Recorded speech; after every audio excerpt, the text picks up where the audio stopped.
Partners van TVL Business zijn Stork Technical Services, Liof Business Centers, Maastricht Universitair Medisch Centrum Plus, Ondernemershuis Sittard Geleen, Wiertz Personeelsdiensten en de Geulemer Molen.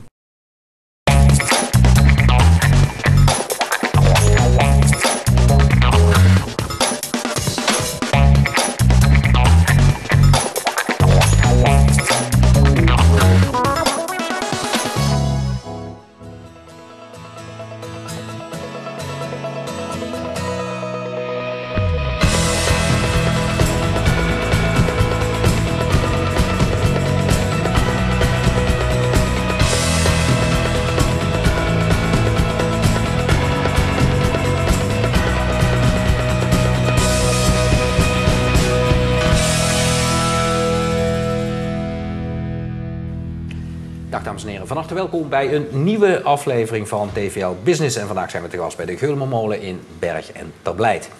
Maatschappelijk verantwoord ondernemen staat niet alleen bij bedrijven steeds hoger in het vaandel, maar ook bij heel veel betaald voetbalorganisaties. VVV Venlo heeft er zelfs een aparte stichting voor opgericht via VVV. En de voorzitter, Peter Boemans, die is vandaag bij mij te gast. Van harte welkom. We gaan zo meteen ook praten over die stichting. Eerst even 3 keuzes, ja of nee. Voetbal verbindt beter dan politiek. Absoluut. Ja. Absoluut zelfs. Bedrijven kunnen iets van ons leren op het gebied van maatschappelijk verantwoord ondernemen. Ja. Via VVV staat in dienst van VVV Venlo en niet andersom. Ja. Ook dat. Jullie staan echt in dienst van die voetbalclub. Nou ja, je vraagt ja en nee, hè. Dus, ja, precies. Ja. Je moet een keuze daarin maken. Even voor mensen die het niet kennen. Wat is via VVV precies? Via VVV is een stichting. Hè. Ja. Staat in die zin los van de voetbalclub dat wij meer dan voetbal doen. Hè, doen meerdere activiteiten. En dat betekent dat we een aantal doelstellingen hebben geformuleerd wat wij binnen de vereniging aan maatschappelijke projecten willen doen. Dus daar hebben we beleid voor geformuleerd. Maar staan jullie dan echt in dienst van die voetbalclub? Of kunnen jullie ook zeggen, we doen dingen zelf? Nee, we doen absoluut dingen zelf. Ja. Maar wel in overleg met de vereniging. En ook in overleg met bijvoorbeeld het eerste elftal, vrouwenelftal, herenelftal. En de jeugdselectie. Ja. Als ik nu aan u vraag van wat is het mooiste project wat u heeft uitgevoerd persoonlijk? Een goede vraag. Het zijn er eigenlijk 2. De buurtbattle, daar zal ik zo meteen iets meer over vertellen. Ja. En het tweede project is het jaar van. Dat project hebben we met 2 zorginstellingen gedaan. En daar zijn we eigenlijk terug gaan kijken in de jaren 60, 70, jaren 80... over met name hoogtepunten van de voetbalclub. Ja. Waarbij we mensen uit de buurt hebben uitgenodigd die periode bewust hebben meegemaakt. En met oudspelers terug hebben gekeken naar, laten we zeggen, de periode 1990 toen we Eredivisie voetbalden. Of zelfs de jaren 50 toen we de beker hebben gewonnen. Ja. En dat is ontzettend leuk om te zien dat die mensen dat waarderen. Dat wij zulke initiatieven nemen.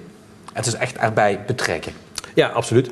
Dat is heel belangrijk. En dan kom je op de vraag... Nee, eerst even, want u had de battle. Had u, Ja, de buurtbattle. Ja? De buurtbattle hebben we georganiseerd in Roermond en in Venlo. Daar zijn we in Venlo mee begonnen op verzoek van de woningcoöperaties. En dan doen we een aantal wedstrijden in buurten. En daarmee proberen we jongeren uit die buurt te betrekken bij maatschappelijke projecten. Ja. En uiteraard voetbal. En dan een combinatie. En dat betekent dat je, om een voorbeeld te geven, je speelt een wedstrijd met 2 teams tegen elkaar. En die kunnen 3 punten winnen, uiteraard, als ze winnen. Ze krijgen 3 punten, of ze krijgen 1 punt op het moment dat ze een fair play spelen. Dus geen gele kaart krijgen. Ze krijgen een punt op het moment dat ze een maatschappelijk project doen in de buurt. En zo bouwt zich dat op. En kun je 8 punten krijgen als je een wedstrijd wint.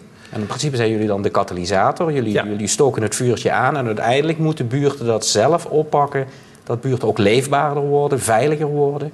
Ja, uiteindelijk wil je dat bereiken. En ik moet eerlijk zeggen, in eerste instantie toen ik dat vernam, dacht ik, nou, daar ben ik wat sceptisch over, lukt dat wel? Ja. We zijn toen bij Twente gaan kijken, daar draaide het project. En toen zijn we samen met Antares en de woonwensen in Venlo begonnen. En toen zagen we eigenlijk heel snel resultaat. En dat is het werkt dus? Het werkt, ja. Dat is heel leuk. En dan kom je op die stelling, voetbal verbindt beter dan politiek? Nou ja, politiek moet faciliteren. Hè. Politiek moet de kaders scheppen waarin wij kunnen opereren. En in die zin hebben wij ondersteuning van gemeente Venlo, gemeente Roermond en ook andere gemeentes. Die natuurlijk wel een bijdrage leveren in onze projecten. In de vorm van een sportconsulent die ondersteunt. In de vorm van middelen. In de vorm van het beschikbaar stellen van terreinen. Dus in die zin werken we heel nauw met elkaar samen. Wat zijn er op dit moment nog middelen? Hoe krijgt jullie stichting die? Ik bedoel, alles gaat moeilijker, overal moet er bezuinigd worden. En ik kan me zo voorstellen, dan is misschien dit het eerste wat ze zeggen van, doen we daar iets minder? Nee, integendeel. Wij zien met name woningcorporaties vinden dit een heel belangrijk instrument om bepaalde projecten op te zetten. Rabobanken ondersteunen ons, Rabobank Venlo, Rabobank Roermond met name. We zijn nu in gesprek met andere Rabobanken. Je ziet ook dat ondernemers ons steunen. Hè. Laten we zeggen de hoofdsponsor, maar ook andere sponsors van VVV, die stellen als voorwaarde dat 1% van hun sponsorbijdrage besteed wordt aan maatschappelijke doelen. En daar geven wij op deze manier invulling aan. Dus we leggen ook verantwoording af naar de vereniging, hè, dus naar VVV zelf. U had het net over FC Twente. Bent u met Twente een van de betaalde voetbalorganisaties die het heel goed doen op dit gebied? Of kun je dat niet van jezelf zeggen? Nou, ik denk dat Twente wel een paar stappen verder is. We hebben er wel heel veel van geleerd. En ik denk als je kijkt naar de ranglijst, dan hebben wij het al zeg ik zelf heel professioneel opgepakt. We hebben direct naar aanleiding van het bezoek bij Twente hebben we direct een eigen stichting opgericht met een eigen bestuur, met een eigen raad van toezicht, waarin onze voorzitter zit, maar ook de wethouder van de gemeente Venlo en de wethouder van de gemeente Roermond. En de penningmeester zeg maar, van de Want wat is er wel overleg tussen jullie als betaald voetbalorganisaties? Van hoe pakken jullie dit aan, hoe doen wij dit? Ik bedoel, MVV is er ook goed mee bezig. Is daar wel overleg? KNVB heeft een stichting Meer dan Voetbal opgericht. En eigenlijk is dat een soort kennisbank. En zij wisselen informatie uit van hoe doet Twente het, hoe doet Vitesse dat, hoe doet PSV dat en hoe doet MVV dat. Dus daar is op zich is daar geen enkele concurrentie. Sterker nog hebben we regelmatig overleg. Wat zouden bedrijven, u bent zelf ook ondernemer. Wat zouden bedrijven nu van u kunnen leren als stichting op het gebied van maatschappelijk verantwoord ondernemen? Dat is een goede vraag. Kijk, er zijn een aantal ondernemers die al heel actief zijn met maatschappelijk verantwoord ondernemen. In Venlo is dat de plusmarkt Geert Benders. Die is heel actief op dit vlak, achter de schermen. Ook hij ondersteunt ons bijvoorbeeld bij ontbijt op school, waarbij we gezonde voeding promoten. Nou, zo iemand hoef je niets te leren. Een bedrijf als Skelter Institute, die zijn daar heel actief mee. Precies, maar die wat ik niet zou hebben, wat zouden die van u kunnen leren? Dat je door je maatschappelijke betrokkenheid en activiteiten dat indirect een enorme spin-off voor je bedrijf kan hebben. Dat waardering oplevert, dat effect oplevert. En dat hoeft in directe zin niet in financiële zin te zijn, maar wel door een hogere klanttevredenheid. Ja. Dat iemand zich ook wil associëren met een bedrijf wat actief daarmee mee bezig is. Ja. Als je nou die project hebt uitgevoerd, dan is altijd iedereen binnen een bedrijfsgroep, dat moeten we ook kunnen meten. Kunnen jullie projecten meten? Is dat überhaupt mogelijk? Of is het een beetje buikgevoel van het gaat de goede kant op of niet? We zijn nu samen met de gemeente Roermond zijn we het meten wat het effect is in een aantal wijken van de gemeente met de inzet van de buurtbattle. Ja. Wat betekent dat? In directe zin zie je op het veld en ook met de projecten die ik net noemde, dus de activiteiten rondomheen, dat jongeren, laten we zeggen, weer toenadering zoeken tot de buurtbewoners. Ja, is dat te meten? Zijn effecten te meten? Dat is nog te snel. FC Twente is daar ook actief mee bezig. En daar kun je zien, en dat is ook de reden dat een corporatie blijft investeren, dat het een positief effect heeft. Ja, en dat is het allerbelangrijkste. Ja, de vraag is wat wil je meten? Klanttevredenheid? Ja, ik denk het wel. Financiële performance? Lastig. Je ziet dat door een activiteit in een bepaalde wijk de mutatiegraad bij een woningcorporatie daalt. Dat is een effect. Dat dan heb je echt daadwerkelijk meetcijfers. En is dat toe te wijden, of is het toe te schrijven aan een buurtbattle?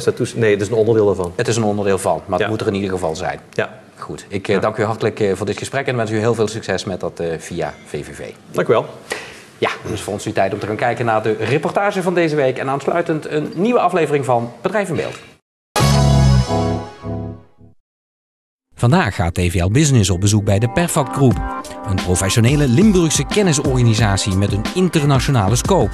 Hun hoofdkantoor is gevestigd in Liof Business Center Borkuil in Geleen. Wij zijn een 130 man sterke kennisorganisatie en wij ondersteunen kapitaalintensieve productiebedrijven met het juiste bedrijf en het goed onderhouden van hun installatie.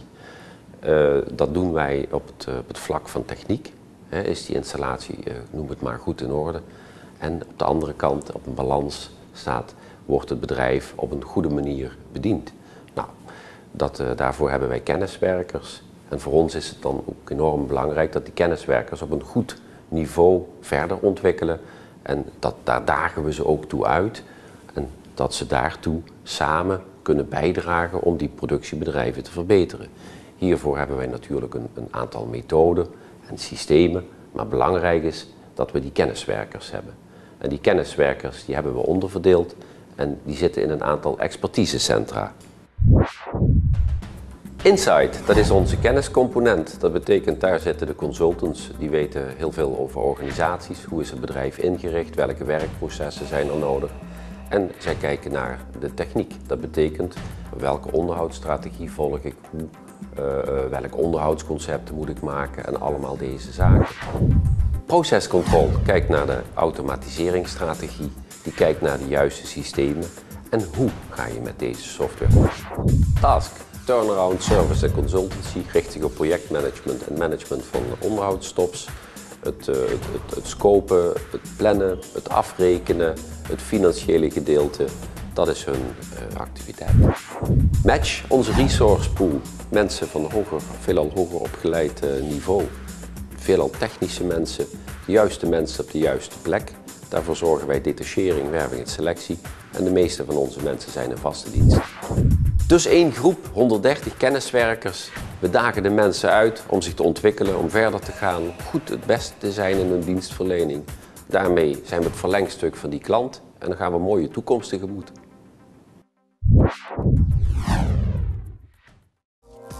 Als kennisorganisatie levert het bedrijf dus geen handjes. Wij hebben geen uitvoerende mensen in dienst die bijvoorbeeld reparaties uitvoeren aan installaties.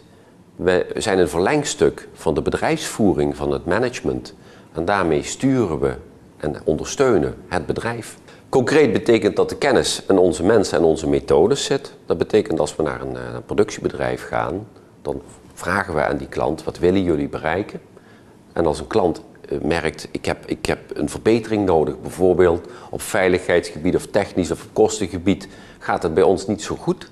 Nou, dan kunnen wij een audit verzorgen. En uit een audit komen een aantal punten, die kunnen technisch of organisatorisch zijn. Nou, vanuit deze punten gaan we met het management aan de slag, in de vorm van een workshop. En dan benoemen we concreet, dit zijn de dingen die je moet doen om te bereiken wat je wil bereiken. Daarvoor maken wij een plan van aanpak en dan starten we met die klant projecten. Nou, wat zijn dat voor projecten? Dat zijn projecten waarin we dus zorgen dat dat bedrijf technisch en organisatorisch op peil is. Dat ze klaar zijn om hun bedrijf goed te runnen. Nou, wat voor een soort bedrijven zijn dat? Nou, dat kan petrochemie, chemie, staal, zink, foodbedrijven. Ja, spreek Gemmelot, daar zijn we kind aan huis op alle productiebedrijven die er liggen, van OCI tot SEBIC. Maar we hebben ook een vraag van een ziekenhuis of een gemeente Sittard-Geleen, waar het ook een behoefte is aan een zakelijke aanpak. Rijkswaterstaat is een klant. En dit soort bedrijven, die helpen we dan. De Perfect Group is een onafhankelijk verlengstuk van een bedrijf. Het waarborgen van die onafhankelijkheid is een belangrijk speerpunt in de bedrijfsvoering. Het is onze missie om internationaal gezien te worden als een onafhankelijk verlengstuk van de core competence van de klant. Dat betekent, dat is ja, wel een mooi woord, maar dat betekent dat wij kiezen voor het inrichten en de bedrijfsvoering van het bedrijf, dus niet voor de uitvoering. En daarmee helpen we de klant naar een hoger plan. Straks in het tweede deel van deze reportage vertelt directeur Operations Jo Reinders over hoe je toptalent in huis haalt en waarom zijn bedrijf meester is in het eenvoudig maken van complexe zaken.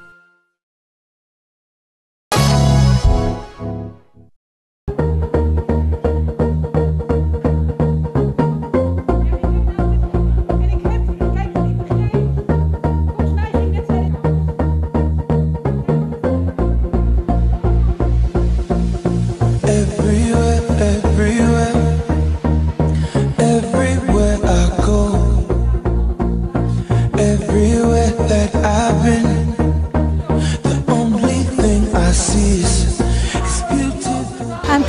heeft 8 businessclubs door de hele provincie. Die businessclubs die gaan ontzettend goed. Ook vanavond is dat weer een bewijs. We hebben een ontzettend leuke avond. Netwerken is ons doel. En wij openen ons netwerkjaar altijd in het zuiden met de 3 businessclubs samen. Dat is de businessclub van Parkstad, Westelijke Mijnstreek en Zuidelijk Zuid-Limburg.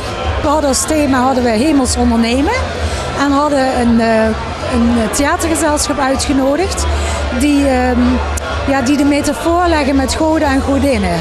Dus zij verbeelden de goden en godinnen en de ondernemers konden zich daar dan in herkennen en kijken welke karaktereigenschappen met hun overeenkwamen.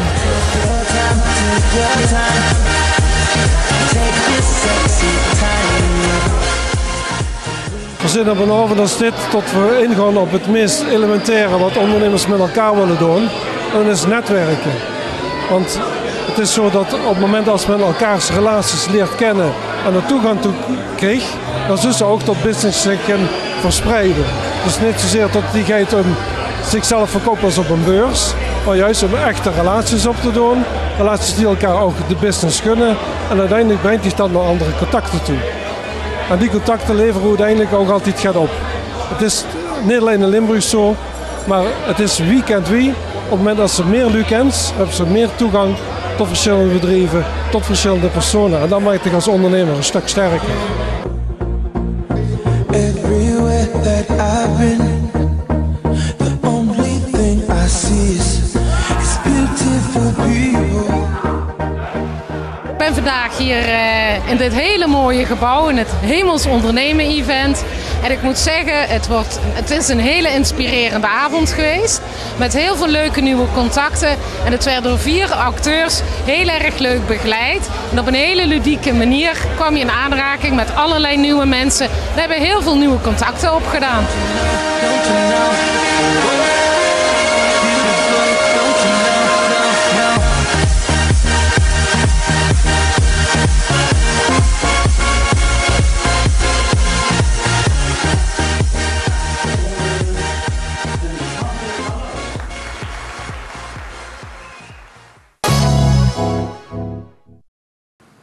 We gaan er even tussenuit voor de reclame, maar blijf vooral kijken, want TVL Business blijft in het teken staan van maatschappelijk verantwoord ondernemen. En zometeen schuift de ondernemer Rick Dieteren aan en met hem praat ik over hoe zijn bedrijf maatschappelijk verantwoord onderneemt. Tot zo.